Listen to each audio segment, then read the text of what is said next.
Mi nombre es José Ángel Lorenzo, soy el secretario general del clúster del granito me ha tocado hacer la labor de presentación de esta jornada que hacemos en colaboración con el clúster de la pizarra, pues con el objetivo principal de trasladar al tejido empresarial que representamos ambos clústeres el ámbito nuevo en el que los fondos europeos van a poder permitir tener o disponer de una agenda compartida de proyectos que permitan transformar y reimpulsar la economía después de la pandemia de la COVID-19. Agradezco especialmente a todo el mundo que se ha anotado, que roza el medio centenar de empresas e instituciones, y que confío en que se vayan pudiendo sumar a lo largo de este seminario. El seminario lo va a impartir Manuel Martín Espada, que es el socio responsable de mercados y clientes de PricewaterhouseCoopers Landwell. Este tema en el que el señor Martín Espada es experto, entre otras cosas, tiene su conocimiento profundo en el hecho de que PwC tiene creada una oficina en colaboración con la COE precisamente para hacer de punto de información y de ayuda al tejido empresarial español en relación con este paquete de fondos, ¿no? El marco en el que nos movemos lo explicará mejor Manuel Martín Espada. Está claro que es este marco de nuevos fondos europeos que tiene al menos tres grandes patas: el marco financiero plurianual, el Plan Europeo de Recuperación y el Fondo de Garantía del BEI. Y dentro de todo esto, especialmente el programa de ayudas Next Generation EU, ¿no? Que es en el que están fundamentalmente el fondo de recuperación que afecta a las empresas, que creo que es de lo que nos va a hablar principalmente nuestro experto de hoy. Tiene tres grandes patas, lo explicaré mejor: la transición ecológica, la digitalización y la reindustrialización. Y en este amplio marco, con fondos europeos importantes, es donde, teniendo en cuenta que va a haber un plan estatal que va a canalizar este tipo de proyectos, es en el que decía yo debemos colocar los sectores y las empresas. Manuel Martín Espada es licenciado en Ciencias Matemáticas por la Universidad Complutense de Madrid. Ha sido miembro o es miembro de varios organismos y programas relacionados con la diversidad y el desarrollo empresarial. Cuenta con una experiencia de más de 30 años en el campo de la consultoría de negocio y está desarrollando o tiene experiencia en desarrollar proyectos para grandes compañías, bueno, en general para todo tipo de compañías, pero desde luego especialmente en sectores tan importantes como las telecomunicaciones, la energía o los medios de comunicación. Yo creo que es suficiente acreditación como para que Manuel pueda tomar la palabra y tratar de acercar algo que aparentemente es tan complejo como lo que acabamos de plantear a un nivel de tejido empresarial español medio, que creo que es el que nos escucha y el que después seguramente podrá ver a través de las redes esta jornada con más calma. Manuel, gracias por acompañarnos y tuya es la palabra. Muy bien, muchas gracias, José Ángel, y gracias a los dos clústeres, al del granito y al de la pizarra, por la oportunidad que nos dais de compartir con vosotros, como decía José Ángel, algo que es, o al menos desde fuera, se ve bastante difícil de entender, pero que al final tenemos que aterrizarlo porque para mí es uno de los vectores clave que tiene España para intentar recuperar la situación económica que hoy con esta pandemia estamos sufriendo y la que todavía queda por sufrir, ¿no? Parece, primero voy a poner un poco en contexto estos fondos y luego vamos a profundizar un poco en cómo se van a articular, ¿no? Primero, para los que no lo conozcáis, aunque ya se ha hablado bastante de esto, estos son unos fondos especiales que lanza la Unión Europea y que se aprueban el 21 de julio del año pasado en esa reunión maratoniana de días que tuvo el Consejo Europeo, donde después de mucha negociación entre los países, digamos, del norte y los países del sur, se consiguió llegar a una cifra récord histórica de 750.000 millones de euros para la Unión Europea. España será el segundo país en percepción de estos fondos. El primero es Italia, el segundo es España, con 140.000 millones, de los cuales 73.000 serán fondos a fondo perdido y el resto, 67.000, serán fondos para financiar las operaciones. Esa cantidad es gigante. Por daros alguna idea, todos los proyectos que ADIF está planteando hacer, que vienen con todos los que ha dejado de hacer en todos los años pasados de crisis, pues suman 12.000 y ADIF es un gran generador de gasto en infraestructuras, ¿no? O sea, por tanto, hay un recorrido enorme y por eso es el objetivo de aprovechar estos fondos, que de otra forma, además, España nunca se ha caracterizado por ser una buena gestora de estos fondos. De hecho, hace 2 semanas se dieron las noticias de cuál es el grado de aprovechamiento de los fondos FEDER europeos y España aprovecha solo el 34% de esos fondos.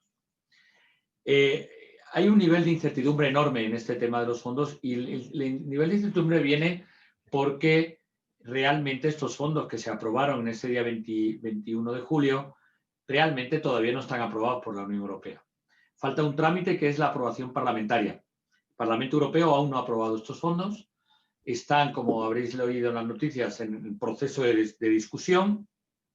Se oía que se podrían aprobar a finales de octubre en un pleno que hay y ya la cifra o la fecha más razonable será a finales de noviembre.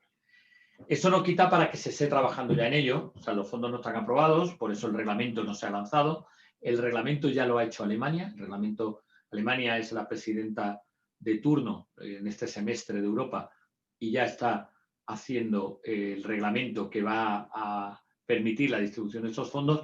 Por lo tanto, nadie tiene ninguna duda de que estos fondos van a existir y ya realmente se está poniendo, aunque no estén aprobados, toda la operativa para empezar a capturarlos y por eso también las empresas tienen que empezar a pensar en ello.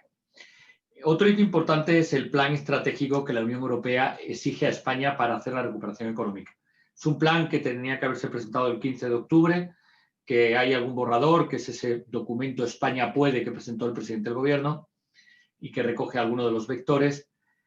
Pero sobre ese plan que recoge unas 40 iniciativas, donde recoge bastante iniciativa alrededor de que podrían ser afectadas o impactadas en los clústeres de los que estamos hablando, que es reindustrialización, como decía José Ángel, también el ámbito de transformación digital, el ámbito de transformación energética, digitalización de las pymes, digitalización de la industria. Hay un montón de iniciativas donde tendrá cabida posiblemente las ayudas para las empresas que estáis hoy escuchando este webinar, ¿no? Ese plan estratégico que va a presentar España, que va recogido además, va digamos, completado con un plan de medidas estructurales y legislativas que Europa está exigiendo a España para resolver los problemas que tenemos desde el punto de vista económico y de sostenibilidad del negocio. Esas dos cosas se van a presentar ya y empieza un proceso de negociación de 2 meses, 3 meses con Bruselas, hasta que llegue una aprobación final que no puede pasar del 30 de abril. Nosotros esperamos que esa aprobación final llegue antes, porque hasta ese momento nos llegará el dinero. Dicho sea de paso, España, previendo este posible retraso, ha pedido un anticipo de 27.000 millones que se han incorporado a los presupuestos del Estado, al borrador que se presentó ayer, para poder tener disponible ese dinero desde el mes de enero posiblemente. ¿Y cómo va a llegar este dinero a España? El dinero no va a llegar directamente a las empresas desde las entidades europeas. El dinero se va a distribuir al gobierno español y el gobierno español lo va a distribuir entre diferentes ministerios centrales y probablemente vaya un dinero también relevante o no, eso hay que discutirlo todavía, a las comunidades autónomas. La mejor idea de esa distribución de dinero va a ser, que es la idea que hay hoy nada está escrito y por eso lo que estoy compartiendo con vosotros es fruto de un montón de conversaciones, pero hoy no está escrito y por eso puede cambiar. Como decía, el dinero se va a distribuir fundamentalmente entre 4 ministerios clave, aunque llegará a todos. Ministerio de Transición Ecológica, Ministerio de Fomento, Ministerio de Industria y Vicepresidencia Económica, que tiene la Secretaría de Estado de Transformación Digital y de Inteligencia Artificial. Esos 4 ministerios van a capturar una parte importante de esos fondos. ¿Qué ministerios, digamos, son más afectos a vuestro negocio? Claramente el de Industria, claramente también en lo que tenga que ver con transformación digital, la vicepresidencia económica y posiblemente transición ecológica en lo que se refiere a nuevos modelos de consumo y de eficiencia energética. El de Fomento no lo veo. Fomento se va a centrar mucho tanto en desarrollar infraestructuras como electrificar el ferrocarril y alguna infraestructura, y mucho de rehabilitación de viviendas y de edificios. Marginalmente, si alguno de vosotros está planteando una transformación de un edificio vuestro, pues podría haber una ayuda para lo que es incorporar eficiencia energética y aislamiento a esos edificios. Pero ese es el tema marginal y a eso lo recibiréis vosotros de la misma forma que lo recibirá cualquier otro edificio de oficinas o empresas que lo pudieran pedir. La sensación que tenemos es que va a haber un fondo de 12.000 millones que está centrado fundamentalmente en el ámbito del reforzamiento del sector sanitario, y ese sí que va a llegar a las comunidades autónomas en una cantidad posible de 10.000 millones. Ahí no tenéis ninguna opción de capturar ningún dinero. Va a reforzar los sistemas hospitalarios fundamentalmente y en menor medida quizás alguna parte farmacéutica.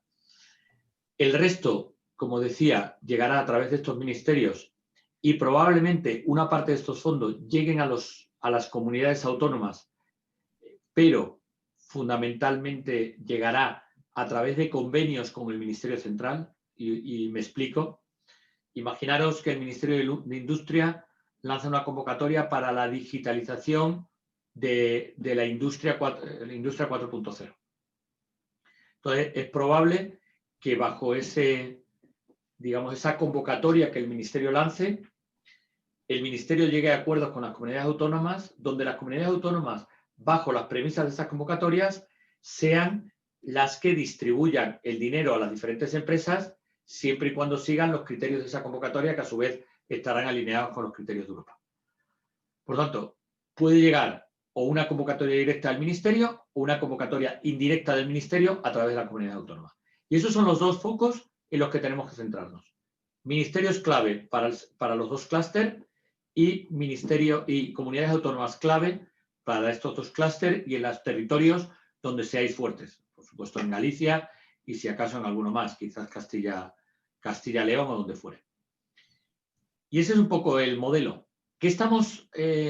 ¿Cómo va a funcionar esto? Estas convocatorias, ¿cuándo se van a lanzar? Estas convocatorias se lanzarán, entendemos que posiblemente en el primer trimestre del año que viene. Los ministerios ya están pensando en las convocatorias, ya están trabajando y diseñando convocatorias. Todavía es muy genérico. Por tanto, estas convocatorias hay que esperarlas a principios del año que viene. Intuyo que a lo mejor alguna podría ir a finales de diciembre, pero en principio a principios del año que viene, porque el dinero no llegará hasta entonces. Cuando esas convocatorias se lancen, los plazos habituales que tienen estas convocatorias son de 30 días o poco más. ¿Eso qué quiere decir? El primer mensaje es que si queremos, cualquier empresa asociada a estos clústeres, si quiere presentar proyectos a estas convocatorias, o lo tiene pensado ya, diseñado y trabajado cuando esa convocatoria se lance, o si no, no llegaremos a tiempo. Esas convocatorias recogerán los términos en los que se tiene que presentar, que hoy no lo sabemos, pero sabemos las grandes líneas que ha marcado Europa y que ha marcado ese programa de España Puede, que son transición digital, transición ecológica, transición energética, etc. Luego se pueden ajustar esos proyectos con las convocatorias que lancen. Cada convocatoria recogerá la parte que tiene de subvención a fondo perdido y la parte que tiene de financiación. Eso también está por ver. Cada convocatoria puede tener condiciones diferentes. Hay convocatorias donde el nivel de riesgo por la inmadurez tecnológica puede ser muy alta y ahí la parte subvencionable es mucho mayor, y hay proyectos más maduros donde la parte subvencionable es menor. Cada uno de ellos tendrá unas características particulares. Por eso, mi primer consejo es que tenéis que empezar a pensar en proyectos ya. Vosotros podéis adoptar, ayudas a iniciativas genéricas, digitalización de la pyme. Pues ahí habrá ayudas de 30.000 euros, 40.000 euros por pyme para determinados servicios de digitalización, pues ahí podréis optar. Pero seguramente vosotros tenéis alguna problemática particular donde os interesaría que tipificáramos una cierta convocatoria para proyectos más singulares de los clústeres de los que estamos hablando. Por ejemplo, para mí es clave el área de transición energética. Vosotros, que sois consumidores de energía, habría que pensar si hay algún proyecto, yo diría disruptivo, de generación energética, renovables, hidrógeno, que va a estar muy impulsado por la Unión Europea y por España. Proyectos que es muy probable que hoy no tengáis en la agenda y que, sin embargo, con ayuda de la Unión Europea tendría sentido lanzarlos y os podría posicionar, desde el punto de vista de consumo energético, en un sitio muchísimo más favorable que si no se abordara este proyecto. Son proyectos que es muy probable que no abordarais en condiciones normales sin ayudas, pero que realmente, si estas ayudas se consiguen, darías un salto muy, muy diferencial frente a lo que tenías antes, ¿no? Aquí proyectos de generación o de consumo energético un poco muy eficientes también son relevantes. También hay un tema que creo que a vosotros os pudiera interesar, que tiene que ver con potenciar la economía circular, la valorización de residuos, la descarbonización, en línea con lo que decía antes de cambios de consumo. Y ahí vosotros creo que también tenéis posibilidad de plantear proyectos diferenciales, tanto de valorización de residuos como de tratamiento de residuos y minimización del impacto en el medio ambiente. Eso también va a ser susceptible de ayudas. Eso es muy probable que lo lance el Ministerio de Transición Ecológica. Habría que verlo. Pero también hay que influir en esos ministerios para que esas convocatorias empiecen a aparecer, ¿no? Y yo creo que aquí las asociaciones tenéis un papel importante, los clústeres tenéis un papel importante. Tenéis para mí dos roles importantes. Uno, dado que vuestro ecosistema en gran medida es pyme, que realmente muchas veces es difícil para ellos acceder a estos fondos por la dificultad técnica o muchas veces incluso la falta de conocimiento de cómo hacerlo, ahí los clústeres tenéis una capacidad de concentrar cierta actividad y cierto expertise técnico que ayuda a las empresas. Segundo, tenéis una posibilidad también de influir, por supuesto, en las comunidades autónomas, pero también en los ministerios, para que las convocatorias se adecúen en la medida de lo posible a las necesidades que tenéis en vuestros asociados. Y luego hay una tercera derivada que es interesante, que es que podéis funcionar un poco como Celestinas y muchos proyectos se podrían plantear a nivel industrial, a nivel sector o a nivel clúster, donde a lo mejor un proyecto de eficiencia energética, en lugar de hacerlo una de los asociados, se puede combinar con varios otros si se hace una inversión conjunta o se puede buscar un consorcio con una eléctrica, una utility o una empresa de gas que pudiera facilitar ese proyecto. Ese tipo de consorcios también creo que puede apoyar los clústeres que estamos hablando, puede apoyar también a conseguir LEOs y a diseñarlos. Yo por mi parte, en los temas de los fondos es lo que tenemos, no hay mucho más. Yo solo me gustaría reforzar dos temas. Uno, que aunque parezca que hay tiempo, no lo hay. No lo hay. Tenéis que ir pensando ya en los proyectos que vais a abordar. Y aquí, desde luego, como decía José Ángel, a vuestra disposición para aclarar y resolver dudas que tengáis ahora o posteriormente. Hay que empezar a pensar en los proyectos. Hay que empezar a pensar en los proyectos de una forma ambiciosa. Algunos de los proyectos que tengáis en agenda, si hay subvención, podrían ampliarse, podrían hacerse más ambiciosos, con lo que eso supone de diferencial para la empresa. Y también podéis pensar en proyectos consorciados o donde estéis más de un actor que son más difíciles de articular y por eso hay que irlos pensando ya. Entonces, el resumen para mí es, tenemos una oportunidad de oro, es un verdadero plan Marshall, el dinero vendrá a proyectos, si no hay proyectos no hay dinero, no va a venir dinero a tanto alzado, sino que tiene que haber un proyecto que luego la Unión Europea va a auditar que ese proyecto es tal cual se había diseñado y tal cual se había aprobado. Y por tanto, que tenemos que empezar a pensar en los proyectos para empezar a visualizar dónde voy a presentar estos proyectos para conseguir las subvenciones. El dinero se va a gastar, se tiene que identificar o asignar entre el año 21 y 23, con preferencia en el año 21 y 22, donde Europa quiere que se gaste el 70% de ese fondo, y los proyectos pueden durar hasta finales del 26. Hasta finales del 26 va a haber desembolsos para los proyectos que se hayan aprobado antes del año 23. Por lo tanto, tampoco hay un tiempo enorme. Mi opinión es que el dinero, cuanto antes se consiga, mejor. El año 23 quedará poco y será complicado ya porque habrá mucha competencia, porque los proyectos van a ser en concurrencia competitiva. Va a haber mucha competencia para esos proyectos. Sin embargo, si somos rápidos y empezamos a pensar proyectos y a presentarlos cuando salgan las convocatorias a principios del año 21, yo creo que vamos a tener una ventaja competitiva frente a otros sectores que todavía no están pensando ni en articular proyectos. Por mi parte, yo casi creo que es más interesante abrir un periodo de preguntas, ¿no? Sí, yo iba a animar a los asistentes virtuales a la reunión que a través del chat de preguntas, si quieren lanzar cualquier inquietud, desde luego la recogemos sobre la marcha. Comprendo lo difícil. Yo te agradezco, Manuel, que hayas intentado aterrizar todo este compendio de a veces grandes titulares de prensa y de mensajes muy macro que en ocasiones a nivel empresarial es difícil de manejar, ¿no? Y además, como el conjunto de mensajes políticos a veces no es tan claro, pues en ocasiones... Lo intento aterrizar y bajar a tierra, resumo al final, eso se tiene que traducir en convocatorias a las que vosotros os presentéis, pero hoy sí que es cierto que hay mucho ruido político porque las comunidades autónomas quieren capturar mucha más parte del dinero, no quiere que se les guíe hacia dónde lo tienen que gastar, el Estado quiere centralizar gran parte de esos fondos y también por recomendación de la Unión Europea para intentar maximizar la productividad de esos fondos.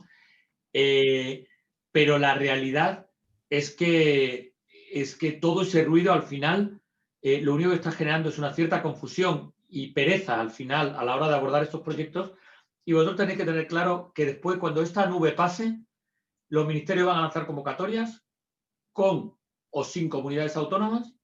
Vosotros vais a tener que presentar los proyectos tienen que ser de digitalización en un sentido amplio. Para mí casi todo hoy es digitalización. Una transformación de una fábrica es industria 4.0, es digitalización. Una transformación del sistema de extracción tendrá parte digital. La parte energética va a tener un 37% de los fondos se van a gastar en la parte de transformación energética. Y al final lo que tenéis que articular son proyectos que sean elegibles bajo este paraguas, presentarlos y recibir la subvención y lanzarlos, por simplificar el tema. Y lo que pasa es que cuando el balón aterrice veremos que Transición Ecológica lanzará una convocatoria, Industria lanzará otra, y ahí es donde tenemos que estar muy preparados porque idealmente deberíamos haber estado encima antes de lanzar las convocatorias para intentar en la medida de lo posible conseguir que se adecúen a las necesidades que tenemos en los dos clústeres. Yo, por romper un poco el hielo, porque sé que a veces es complicado conseguir preguntas y más en esta forma de webinar que estamos todos rápidamente adaptándonos a ello, pero que no siempre es fácil, se me ocurrirían un par de cuestiones y además también hay alguna pregunta que me traslada mi colega Severino González del clúster de la pizarra. La primera pregunta que te querría hacer es de carácter más genérico. Quiero decir, has citado que los clústeres industriales y empresariales pueden tener un papel con tres grandes facetas. La capacidad de concentrar expertise, por ejemplo, con un webinar como el de hoy y más actividades en esta línea que se podrían hacer. La de influir en los ministerios y en las comunidades autónomas, pero luego has citado sobre todo una parte operativa que las empresas seguramente se preguntarán, que es la de articular proyectos sectoriales. Entonces, en este sentido, ¿qué recomendaciones concretas podrías hacer a los clústeres y a los oyentes empresariales que están, o asistentes virtuales empresariales que están en este seminario? ¿Qué highlights, qué elementos de resaltar deberíamos tener en cuenta para articular esos proyectos sectoriales, a tu entender, desde un punto de vista de que partimos de una falta de hábito en España, bien lo has dicho, por una falta de aprovechamiento de fondos, lo cual también te da falta de escuela a la hora de plantear proyectos, ¿no? Entonces, ¿qué nos recomendarías de una manera un segundo nivel de recomendación, desde el punto de vista de esa articulación, proyectos sectoriales, proyectos empresariales, de forma que pueda ser útil para todos? Pues mira, mi consejo es, primero, aquí va a haber proyectos empresariales individuales. Cada uno puede tener una cierta problemática que va a resolver internamente. Pues tengo un problema en mi back office y voy a digitalizarlo. Eso puede pasar en una industria, o sea, en una empresa y no en otra, y además normalmente ahí hay poco de común. Ahora, lo que es bastante evidente es que con vuestra dinámica de operación y de negocio tenéis un conjunto de clientes similares, tenéis una operativa, no te digo similar, pero coincidente, es claro que podemos encontrar el máximo, iba a decir el máximo común múltiplo, mi experiencia matemática me habla así, pero sí el máximo común problema. O sea, quiero decir, si vosotros sois capaces de articular que 3 o 4 problemas recurrentes o iniciativas, no solo problemas, iniciativas que pudiera abordar y que son problemáticas similares. El de la energía y el coste de la energía seguro que es uno de ellos. El de la digitalización posiblemente de la parte de operaciones podría ser otro. Entonces ahí yo lo que sugiero es que el clúster, digamos, de alguna forma catalice algún tipo de reflexión, posiblemente con 3, 4, 5 asociados suficientemente innovadores para que pudiéramos pensar en 3 o 4 tipologías de proyectos, no un proyecto de talla, un proyecto de cambio del modelo de consumo de energía o mejora de la eficiencia energética en la mina o cosas de este tipo, ¿no? De forma, o en lo mismo en el tema de la gestión y valorización de residuos, posiblemente, ¿no?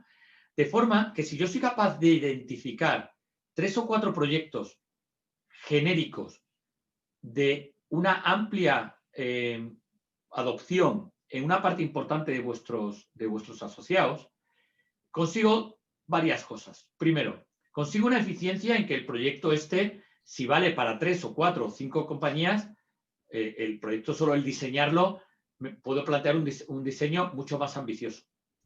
Segundo, ya sea un proyecto tractor para este sector que soy capaz de comunicar a la comunidad autónoma de turno, a la Consellería de Industria o al Ministerio de turno. Y luego hay sinergias obvias a la hora de lanzar estos proyectos, porque puede influir en que la convocatoria se adecue. Para mí, el factor principal es si el clúster es capaz de preparar la lista o la relación o la descripción de los 3 o 4 o 5 proyectos tractores para el clúster que tengan, digamos, una adopción más general. Luego, cada proyecto en sí mismo, cuando vaya a cada empresa, tendrá su particularidad y eso habrá que adaptarlo, ¿no?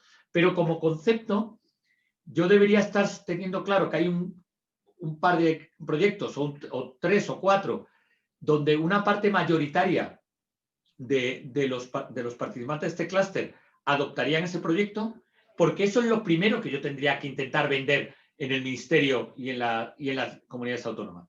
Si eso lo consigo, luego tengo también muchas eficacias a la hora de lanzar el proyecto. Ya puedo decidirlo lanzarlo de forma individual, pero ya hay una base común y una base de expertise que seguro tenga sinergias. Pero ¿por qué no podemos plantear también un proyecto, digamos, de 3 o 4 asociados que tenga sinergias y que pudieran ahorrar costes y maximizar el uso de la subvención que recibo? Aunque luego la petición pueda ser individual de cada industria, o podría plantearme en algún caso, por ejemplo, hay casos que no es de vuestra industria, pero el sector hotelero canario está juntándose para crear un parque fotovoltaico para compensar las emisiones de los turistas que llegan en avión a Canarias. Pues ahí se están juntando 10 hoteleros y creando una sociedad única, están creando un proyecto de generación eléctrica renovable que el único fin que tiene es poder minimizar las emisiones que tienen, o es un elemento fundamentalmente de marketing, pero al mismo tiempo va a generar un retorno. Entonces, para mí, mi consejo es, creo que tenéis que hablar entre vosotros para intentar generar una serie, al menos a un nivel de detalle 1 y 2, no mucho detalle, pero una serie de proyectos de interés común por los asociados, donde el clúster también pueda coger la bandera de defenderlos. Ok. Vale.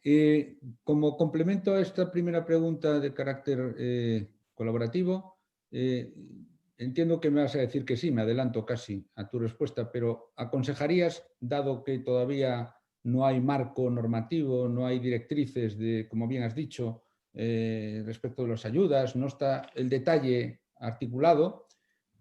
¿Aconsejarías que dichos proyectos, aunque fuese a nivel de detalle 1 y 2, sean a nivel particular, empresas, o sean a nivel sectorial, como acabas de citar, siempre sean presentados vía documento, ¿verdad? Existe una reflexión documentada y presentada, apoyada no simplemente desde el punto de vista, dado que estamos acostumbrados a reaccionar a bases de ayudas, sino que aquí sería al revés, que aconsejarías quizás presentar documentos delante como propuestas que ayuden a influir, ¿no? Totalmente, es lo que está haciendo todo el mundo. Hoy por hoy, tanto Manuel Larrocha, que es el responsable de la Oficina Económica del Gobierno, como los ministerios están recibiendo a un montón de compañías, de asociaciones, donde van contando los proyectos. Obviamente, el proyecto que tú tienes que ir a contar, tienes que ir a venderlo. No es un documento técnico, pero sí es un documento que recoja primero las bondades del proyecto para el clúster, pero también las bondades para el país. Impacto en empleo, impacto en reducción de emisiones, impacto en reducción de residuos, impacto en generación de PIB, impacto en el ámbito comarcal o territorial donde eso se va a desarrollar. O sea, al final yo tengo que convencer al político o al funcionario de turno de que tiene que lanzar convocatorias que cubran estos proyectos porque esto es bueno para el país. Pero es que además ese documento, el hacer ese documento nos ayuda también nosotros a reflexionar sobre el documento, si no, queda mucho en el aire. Luego, ¿qué va a pasar? Luego, el documento tiene que ir detallándose, en algún momento saldrá la convocatoria y veremos que la convocatoria tiene un nivel de detalle diferente, pero ya habré hecho posiblemente un 80% del trabajo y me da tiempo en rematar ese trabajo en el tiempo que me solicitan, ¿no? De la otra forma, si no nos obligamos a hacerlo, mi opinión es que se nos pasará el arroz y pasará la convocatoria de largo. Muy bien. Desde el clúster de la pizarra me pide Severino González que te pregunte en relación o en torno a alguna problemática muy concreta que afecta transversalmente, como tú bien decías ahora concretamente, pues en este caso al conjunto de compañías del sector de la pizarra, que es si el sector de la pizarra plantea algún proyecto de restauración de escombreras o cauces de ríos afectados por su actividad durante años, si eso podría ser encajable en alguno de los elementos, de los pilares, de los que tiene como foco este fondo de recuperación. Sin duda. Mira, una de las... Hablo, por supuesto, de reducción del impacto medio ambiente, eso va a haber. Y además hay otro caso muy particular, que es que hay una obsesión, y me parece correcta, por todo lo que tiene que ver con la gestión y mejora de las aguas. Has mencionado el cauce de los ríos. Este tipo de proyectos tendrían cabida. Habría que ver qué tipo de subvención le dan y tal, pero en principio, con la información que tenemos, podrían tener cabida. Pero, repito, esto es en el nivel general que hoy están planteando de ayudas. Luego, esa ayuda, si no la materializamos en una convocatoria, que sea convocatoria para la restauración del entorno ambiental, pues llegaré que no podré presentar el proyecto. Por eso hay que trabajar con los ministerios y las consejerías en ese tema. Pero en principio, con lo que plantea Europa, yo creo que cabría en parte ese tipo de proyectos. Aquí también veo otra pregunta. Sí, hay otra pregunta que tiene un interés, yo creo que bastante relevante, porque es de un caso, se ve concreto, de una empresa que plantea algo bastante evidente en este entorno. Oiga, si yo aplico Industria 4.0, si yo robotizo, automatizo, inteligencia artificial, todo tipo de soluciones en este ámbito, es posible que reduzca el empleo a corto plazo. Esto puede penalizar este tipo de proyectos que además encajarían dentro de al menos dos de los pilares, esto ya lo añado yo, no lo pone quien hace la pregunta, pero lo añado yo para complementarla. Esto, sin embargo, se alinea con dos de los grandes pilares del plan del Fondo de Recuperación o de los planes que vendrán colgando de este Fondo de Recuperación, que son digitalización y reindustrialización. ¿Puede penalizar en definitiva este tipo de proyectos por la posible amortización a corto plazo de puestos de trabajo? Yo creo que no. A ver, primero, el vector es clarísimo y la Unión Europea quiere que eso se haga. robotización, mejora industria 4.0 y tal. Por tanto, eso está como proyecto elegible. Es evidente que eso genera impacto en el empleo. ¿Qué pasa? Que lo que no vamos a poner como valor es que este proyecto genera empleo. Eso es evidente. Pero es simplemente a la hora de presentar un poco el proyecto. Pero lo que está muy claro es que esto no tiene que penalizar para nada, porque el bien último es la transformación digital. Y eso lo cubre perfectamente una robotización / digitalización de la fábrica. Yo, por ejemplo, estoy hablando mucho con el País Vasco, que sabéis que tiene un entorno industrial potente y esto es un vector clarísimo, industria 4.0, para digitalizar y mejorar los procesos fabriles, ¿no? Yo pienso que esto hoy por hoy no va a penalizar. Pues es una buena noticia, porque creo que es un tema que preocupa, porque evidentemente la robotización y la automatización, la inteligencia artificial y demás elementos, Internet of Things, etcétera, sí que en algún caso puede amortizar puestos. Esto parece pero va evidente, a pasar, ¿no? en todos los sectores. Imaginaros el sector sanitario, tan claro como este. Lo que pasa es que hay casos donde reducirá empleo y hay casos donde es muy probable que liberemos personas para hacer otras tareas de mayor valor, ¿no? Y no necesariamente recortar empleo. Cada caso es particular, ¿no? Pero, y aparte, la reducción de empleo no es inmediata. En el corto plazo, eso genera empleo, porque los que estén trabajando alrededor de esa robotización, de una industria tercera o lo que fuera, es generación de empleo. A medio plazo sí que tiene un impacto, por supuesto, en la reducción de plantilla. Vale. Como veo que la gente todavía es tímida a la hora de hacer preguntas, se me ocurre hacerte alguna también a mayores, quizás ligada creo que puede ser de interés común para ambos tipos de clústeres y de productos.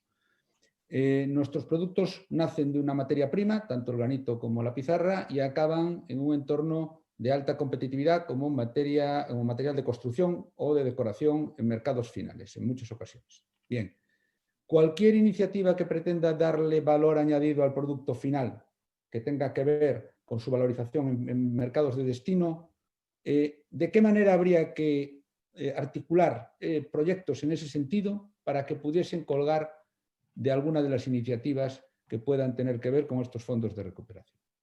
Es decir, ¿solo cabe hablar de proceso? ¿No cabe hablar de producto en estos casos?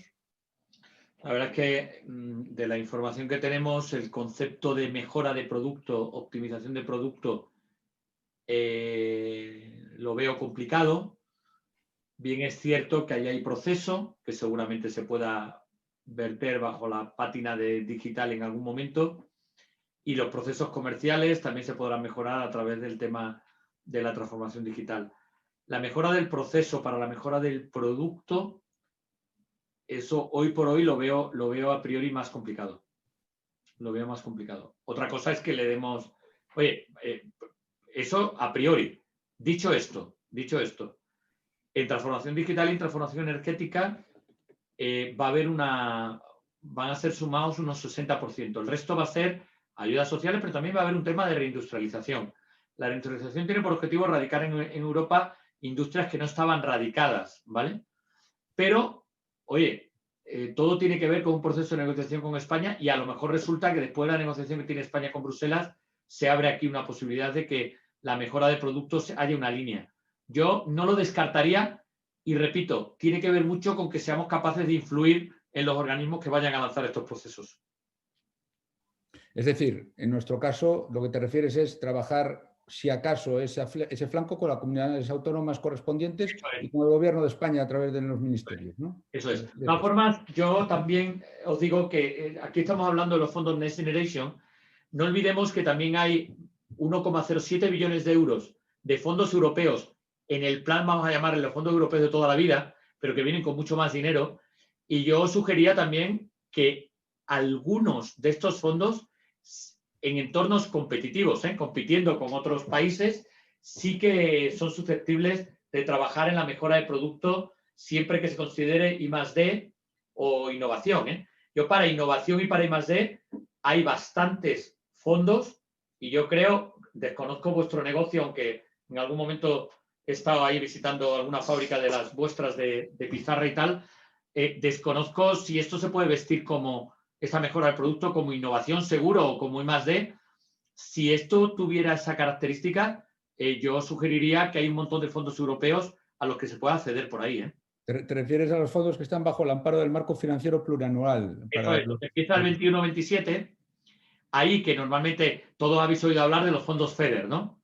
Esta es una parte, pero igual de los fondos FEDER hay fondos de I+D+I, hay fondos Horizon Europe y tal, y estos fondos vienen con muchísimo más dinero que antes.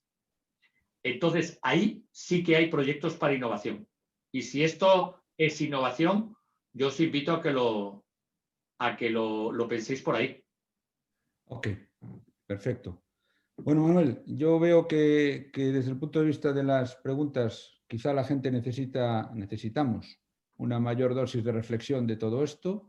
Yo lo que te pediría es, si desde los clústeres vamos aglutinando dudas, iniciativas y proyectos, ¿cómo tendríamos que hacer para ponernos entonces en contacto con esta oficina? Dudas que pudiese haber. Yo lo que haré luego, os mandaré una presentación para que la distribuyáis, te la mandaré a ti con mis datos de contacto.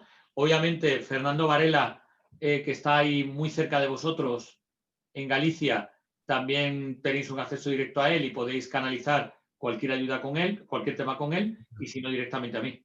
Perdón, tengo alguna pregunta. Sí. Quiero decir, Rogelio de Samaca, Rogelio López ha levantado la mano. Lo que pasa es que, Rogelio, el tema, te rogaría que por favor la escribieses, porque es que la realización de preguntas en vivo en este momento no está habilitado en este webinar. Si fuera posible que la resumieras a través de la pregunta por escrito, yo te lo agradezco mucho y disculpa por no poder tener esa habilidad dispuesta. Si fuera posible, Rogelio, por favor, te lo agradezco. Aguardamos un poquito mientras Rogelio intenta trasladarnos esta pregunta. ¿Qué otros ejemplos industriales se me ocurre preguntarte, Manuel, mientras Rogelio nos traslada esta pregunta? Decía, ¿podrías tú citarnos como referencia de sectores que puedan arrancar en materia prima y acaben en productos industriales, como en nuestro caso, en ambos clústeres? ¿Qué otros ejemplos podríamos tener, si es que alguno puedes citar o se te ocurre ahora, así que te atraco a mano armada sobre la marcha? Ejemplos industriales, por ejemplo, el otro día estuve con la Asociación del Papel y el Cartonajes, ¿no? Ahí sabéis que son altos consumidores de energía. Sabéis que hay un problema que no sé si vosotros tenéis con la cogeneración, que desde el punto de vista regulatorio les ha impactado, y en muchos casos la cogeneración, tanto la cogeneración como la reducción de emisiones que le obliga, están poniéndole en una situación muy comprometida a futuro para ser capaces de producir en España. Y aquí estamos haciendo algún trabajo de ver si hay una alternativa de cambiar el modelo de consumo energético a hidrógeno compatible con el gas natural, y ese es un típico proyecto de una inversión fuerte en la transformación de la industria, que clarísimamente van a estar subvencionados por la Unión Europea, porque el hidrógeno es uno de los vectores. En minería hemos tenido alguna reunión con minería donde se está hablando del proceso de gestión de residuos. En el sector auto, ¿qué os voy a contar? Que hay un trabajo tremendo ahí de optimización y de mejora de la parte fabril, de la parte industrial, ¿no? Hay todo ese tipo de ejemplos. Yo no sé si Rogelio ha preguntado, porque he visto... No, Rogelio me dice que en otro momento, supongo que nos lo trasladará con mayor detalle a los dos clústeres o a su clúster en concreto, con mayor profundidad, y lo podremos, entiendo que es más complejo la reflexión.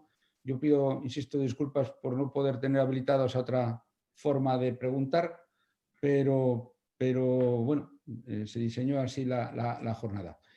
Yo agradezco, salvo que haya alguna otra pregunta de última hora, yo te agradezco muchísimo, Manuel, el tiempo que nos has dedicado, el intentar aterrizar este conjunto de de instrumentos que no son tampoco diseñados en un lenguaje muy cercano al mundo empresarial, desde luego, y con el ruido político de fondo se hace todavía menos inteligible para el empresario medio y para los sectores y clústeres. Y te agradezco en mi nombre y en el nombre de Severino González y todo el clúster de la pizarra y del granito también, el que nos hayas dedicado este rato. Ha sido un placer, y aquí lo que hay que conseguir que el país capture esos 140.000 millones, y la forma es ayudar a las empresas a que levantéis proyectos que tengan subvención. Sí, porque si no, ese dinero, si no los aprovecha España y sus empresas, lo aprovecharán otros países europeos. Se perderá directamente. Pues habrá que intentar aprovecharlo. Muy bien, José Ángel, y gracias a los dos clústeres, granito y pizarra, y de verdad a vuestra disposición para lo que necesitéis. ¿Vale? Pues muchas gracias, Manuel, y muchas gracias a todos los asistentes. Por favor, trasladarnos a los clústeres todas las ideas, iniciativas y reflexiones que se os puedan ocurrir, o dudas que podamos eventualmente trasladar a través de la oficina que hemos señalado al principio y en la que trabaja Manuel y la COE. Muchísimas gracias a todos. Un saludo.